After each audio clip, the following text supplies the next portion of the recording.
yang mengasihi dan dikasihi Tuhan Yesus Kristus, marilah bersama-sama kita menghayati sabda Tuhan dalam kebaktian yang berbasis online pada tanggal 29 Maret 2020 ini dengan bersama-sama memohon pertolongan Tuhan melalui doa. Saya hantarkan. Kami mengucap syukur kepada-Mu ya Tuhan di tengah segala macam tantangan dan pergumulan kehidupan. Hari ini Minggu tanggal 29 Maret 2020, Engkau perkenankan kami untuk bersama-sama menghayati sabda-Mu. Tolonglah kami Tuhan, mampukan kami untuk mengerti dengan baik dan benar sabda-Mu. Di dalam nama Tuhan Yesus Kristus kami berdoa. Amin. Bacaan Injil terambil dari Injil Yohanes pasal 11 ayat 1 sampai yang ke-45.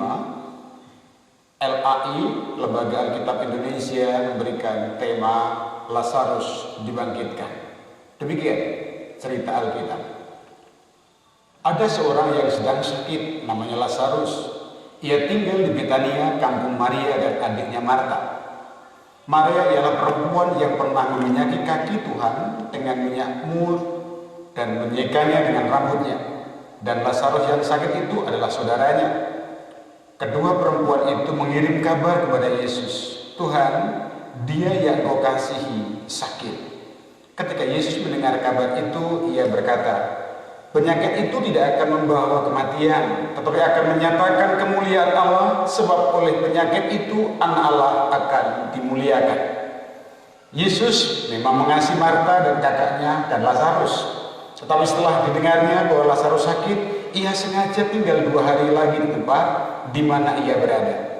Tetapi setelah itu ia berkata kepada murid-muridnya, "Mari kita kembali ke Yudea." Murid-murid itu berkata kepadanya, "Rabi, baru-baru ini orang-orang Yahudi mencoba melempari engkau. Masih maukah engkau kembali ke sana?" Jawab Yesus, "Bukankah ada 12 jam dalam satu hari? Siapa yang berjalan pada siang hari, kakinya tidak terantuk, karena ia melihat terang dunia ini. Tetapi jikalau seorang berjalan pada malam hari, kakinya terantuk karena terang tidak ada di dalam dirinya." Demikianlah perkataannya, dan sesudah itu ia berkata kepada mereka, "Lazarus saudara kita telah tertidur, tetapi aku pergi ke sana untuk membangunkan dia dari tidurnya." Maka kata murid-murid itu kepadanya, "Tuhan, jikalau ia tertidur, ia akan sembuh." Tetapi maksud Yesus ialah tertidur dalam arti mati. Sedangkan sangka mereka Yesus berkata tentang tertidur dalam arti biasa. Karena itu Yesus berkata dengan terus terang, "Lazarus sudah mati. Tetapi syukurlah aku tidak hadir pada waktu itu, sebab demikian lebih baik bagimu, supaya kamu dapat belajar percaya. Mari kita pergi sekarang kepadanya."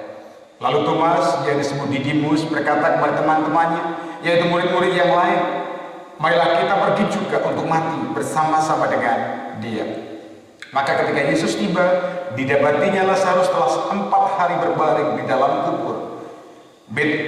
Betania terletak dekat Yerusalem, kira-kira 2 mil jauhnya. Di situ banyak orang Yahudi telah datang kepada Marta dan Maria untuk menghibur mereka berhubung dengan kematian saudaranya. Ketika Marta mendengar bahwa Yesus datang, ia pergi mendapatkannya, tetapi Maria tinggal di rumah. Maka kata Marta kepada Yesus, "Tuhan, sekiranya Engkau ada di sini, saudaraku pasti tidak mati. Tetapi sekarang pun aku tahu bahwa Allah akan memberikan kepadamu segala sesuatu yang Engkau minta kepadanya." Kata Yesus kepada Marta, "Saudaramu akan bangkit." Kata Marta kepadanya, "Aku tahu bahwa ia akan bangkit pada waktu orang-orang bangkit pada akhir zaman." Jawab Yesus, "Akulah kebangkitan dan hidup. Barang siapa percaya kepadaku, ia akan hidup walaupun ia sudah mati. Dan setiap orang yang hidup dan yang percaya kepadaku tidak akan mati selama-lamanya. Percayakah engkau akan hal itu?" Jawab Marta, "Ya Tuhan, aku percaya bahwa Engkaulah Mesias, Anak Allah, Dia yang akan datang ke dalam dunia." Dan sesudah berkata demikian, ia pergi memanggil saudaranya Maria dan berbisik kepadanya, "Guru ada di sini dan ia memanggil engkau." Mendengar itu Maria segera berangkat lalu pergi mendapatkan Yesus. Tetapi waktu itu Yesus belum sampai di dalam kampung itu. Ia masih berada di tempat Marta menjumpai dia. Ketika orang-orang Yahudi yang bersama-sama dengan Maria di rumah itu untuk menghiburnya melihat bahwa Maria segera bangkit dan pergi keluar, mereka mengikutinya karena mereka menyangka bahwa ia pergi ke kubur untuk meratap di situ. Setibanya Maria di tempat Yesus berada, ia melihat dia, tersungkurlah ia di depan kakinya dan berkata kepadanya, "Tuhan, sekiranya Engkau ada di sini, saudaraku pasti tidak akan mati." Ketika Yesus melihat Maria menangis dan juga orang-orang Yahudi yang datang bersama-sama dia, maka memaskulah hatinya.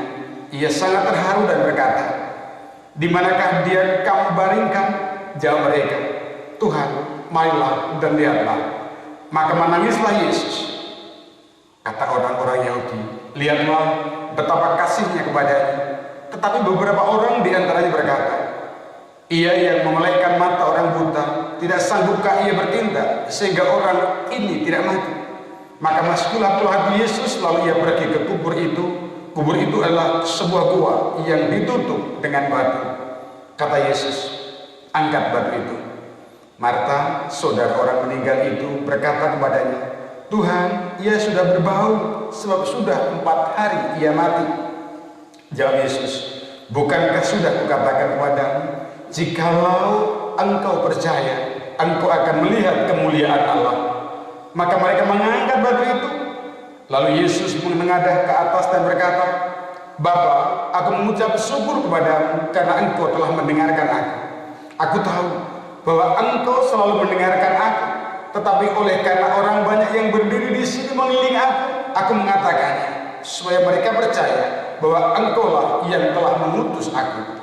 Dan sesudah berkata demikian, berserulah ia dengan suara keras, "Lazarus, marilah keluar." Orang yang telah mati itu datang keluar, kaki dan tangannya masih terikat dengan kain kapan, dan mukanya tertutup dengan kain peluh. Kata Yesus kepada mereka, "Bukalah kain-kain itu dan biarkan ia pergi." Demikian bacaan Alkitab. Yang berbahagia ialah setiap orang yang tidak hanya mendengar firman Tuhan, tetapi yang juga melakukan firman itu dalam kehidupan sehari-hari. Haleluya.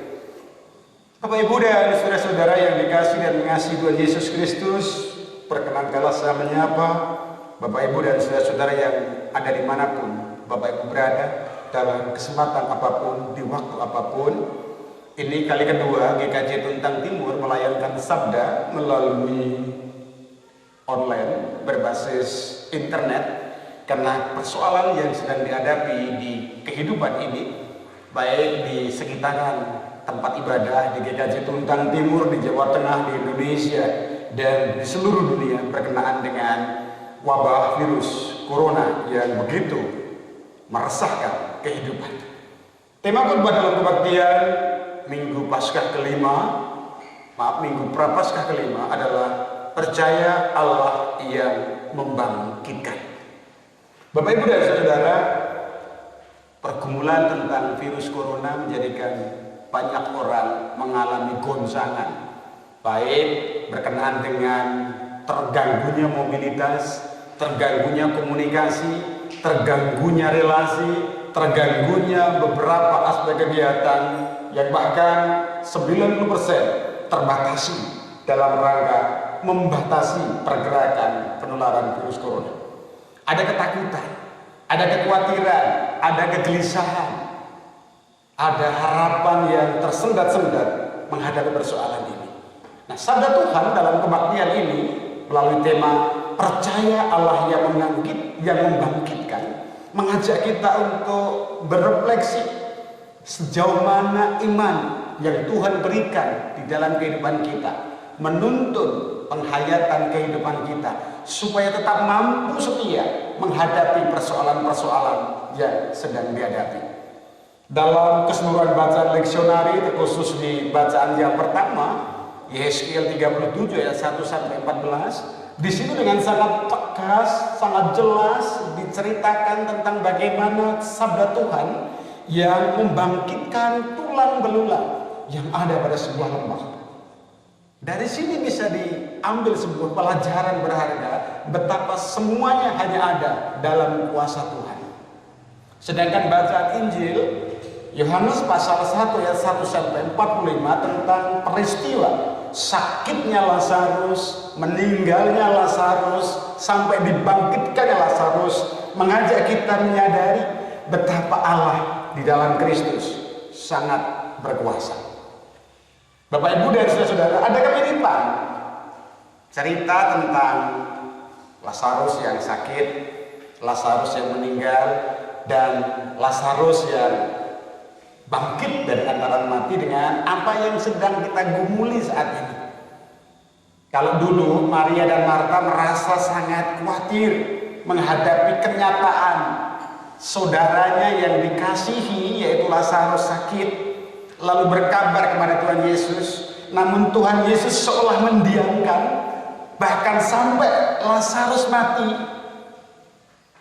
Dan kemudian dipakai oleh Tuhan Yesus untuk menunjukkan kuasanya. Maka mari dalam menghadapi tantangan kehidupan sekarang ini, terkhusus sekali lagi berkenaan dengan virus corona, mari kita mencoba melihat apakah Tuhan menghendaki sesuatu yang jauh lebih hebat di dalam kehidupan kita, ataukah kita ada dalam pergumulan Maria dan Marta yang penuh ketergesaan, penuh ambisi pribadi untuk apa yang menjadi harapan, ambisinya itu segera terwujudkan.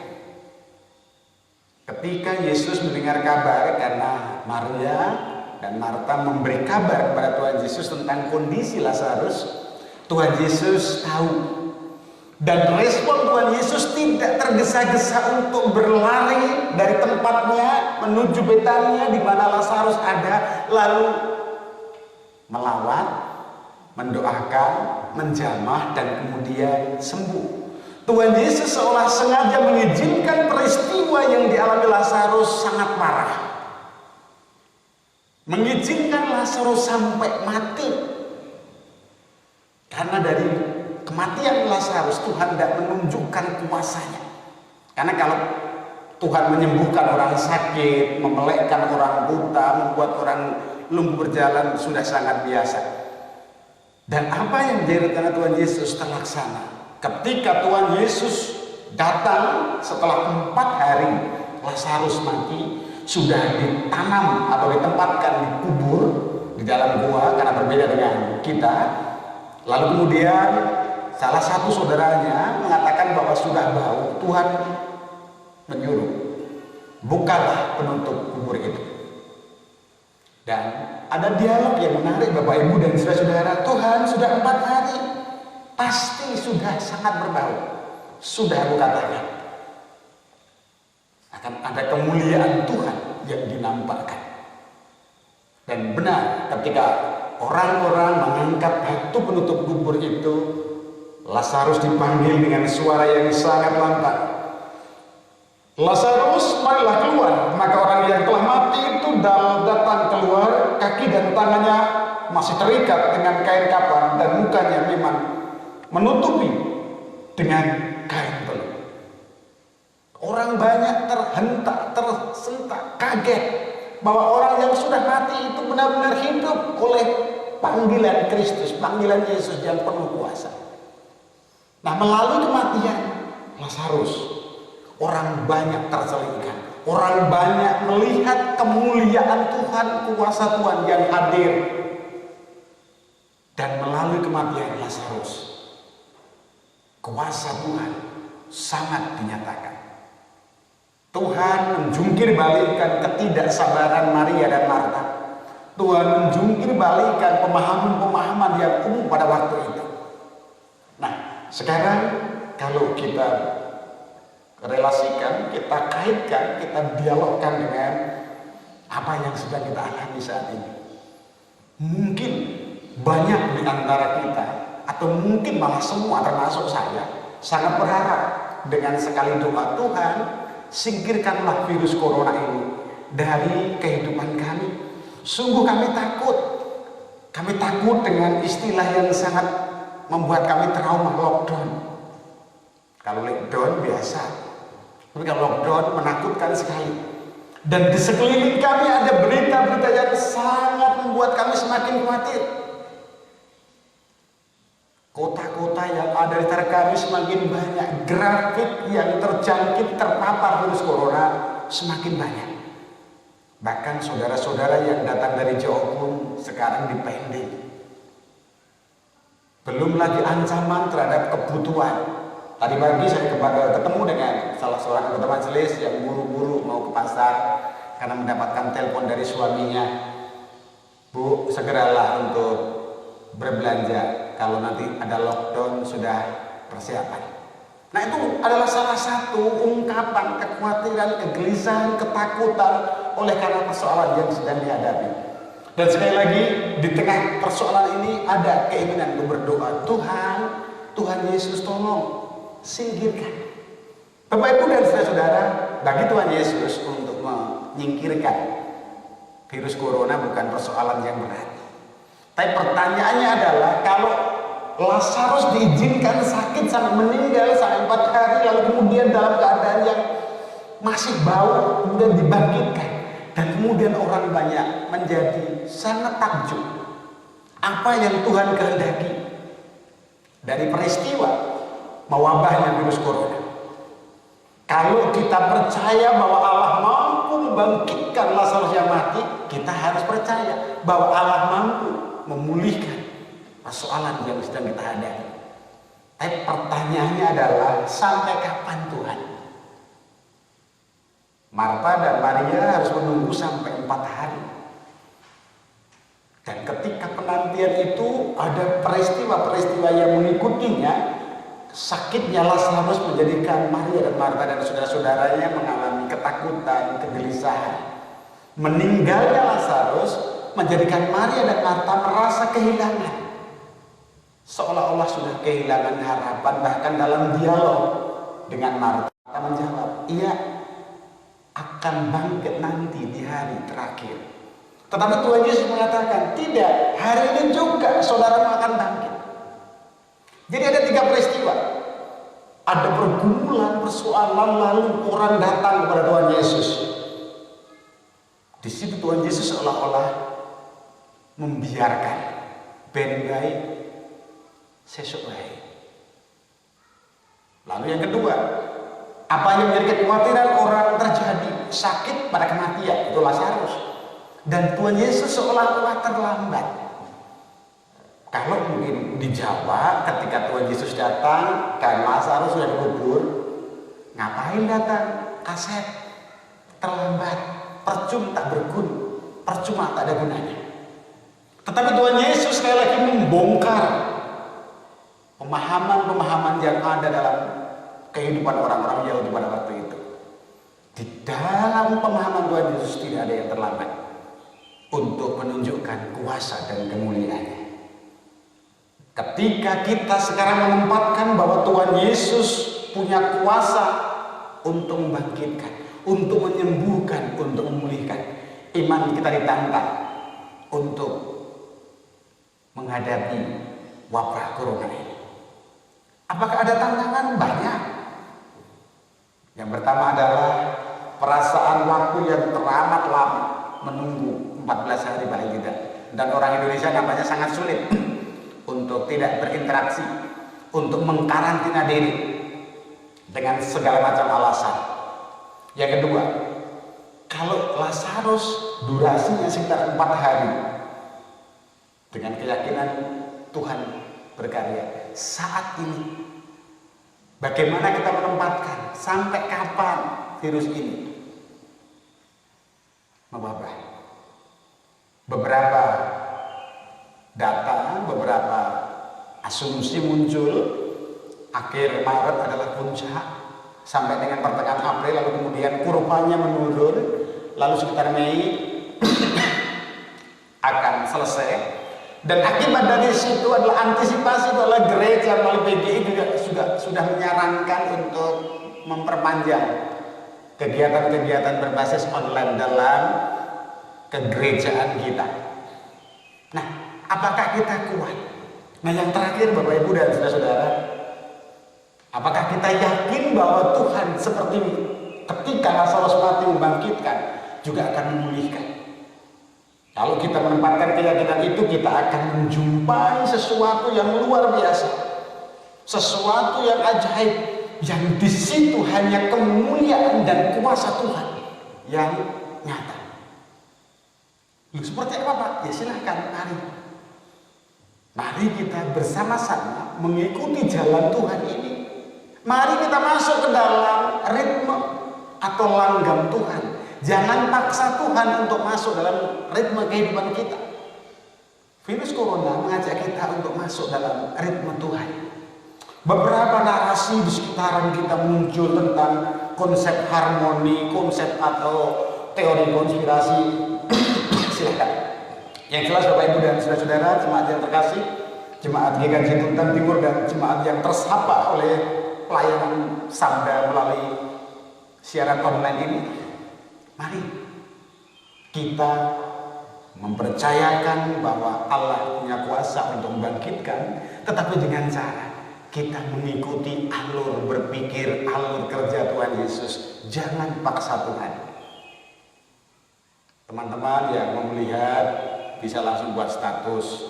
Ayo kita ikuti jalan Tuhan, jangan paksa Tuhan mengikuti jalan kita.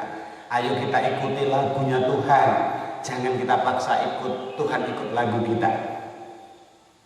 Maria dan Marta pada awalnya memaksa Tuhan untuk masuk dalam alur berpikirnya. Sempat putus asa, kehilangan harapan, tapi kemudian diajak oleh Allah dalam karya Kristus menyaksikan kemuliaan itu, menyaksikan kebangkitan. Nah sekarang kita ditantang melalui peristiwa corona. Ayo kita mengikuti cara pikir dan cara kerja Tuhan Yesus. Jangan paksa Tuhan Yesus. Lupa, boleh nggak berdoa pakai nangis? Silahkan. Doa adalah bangunan komunikasi, bukan sekedar proposal permintaan. Dan kalau kita berani dan berhasil mengikuti cara kerja Tuhan Yesus, memahami cara kerja Tuhan Yesus, kita akan menyaksikan kemuliaan Allah dinyatakan. Kemahakuasaan Allah ada di dalam kehidupan kita. Bukan hanya menyaksikan Bapak Ibu dan saudara-saudara, tetapi mengalami kuasa kemuliaan itu. Mengalami kuasa Allah yang membangkitkan. Oleh karena itu, yakinlah, percayalah, virus corona hanyalah alat Tuhan untuk menunjukkan kuasa dan kemuliaan. Allah pasti akan membangkitkan seperti cerita Lazarus. Maka mari kita menempatkan bahwa apa yang ada di dalam kita adalah cara Tuhan untuk menunjukkan kemuliaan dan kuasanya. Selamat untuk mengikuti cara Tuhan, jalan Tuhan di dalam kehidupan ini. Tuhan memberkati. Amin. Kita akan masuk dalam saat teduh dan saya akan menghantarkan doa bersama-sama. Ya Tuhan, Allah kami, sang kehidupan yang sejati, Allah yang maha kuasa, Allah yang maha kasih, Allah yang maha murah, sekaligus Allah yang maha bijaksana. Terima kasih karena Engkau telah menolong kami mengerti tentang kehidupan dan karya. Terkadang kami seperti Maria dan Marta memaksa Engkau mengikuti cara berpikir dan cara hidup kami.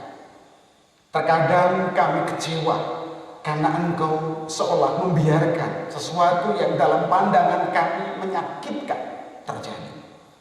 Tetapi kami gagal untuk mengerti kehendak-Mu.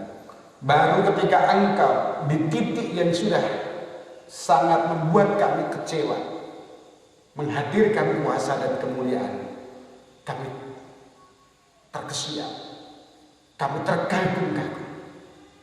Seperti ketika Lazarus yang sudah 4 hari mati, Engkau bangkitkan. Maka terkait persoalan yang sedang kami hadapi, persoalan-persoalan kehidupan terkhusus ketika wabah corona menghantam kehidupan kami, tolonglah kami memahami cara kerja, memahami kuasa dan kebijaksanaan sehingga kami boleh mengalami dan menyaksikan kuasa dan kemuliaan ternyatakan di tengah-tengah kehidupan. Tidak ada yang terlambat di dalam kebijaksanaan. Di dalam nama Tuhan Yesus Kristus kami berdoa.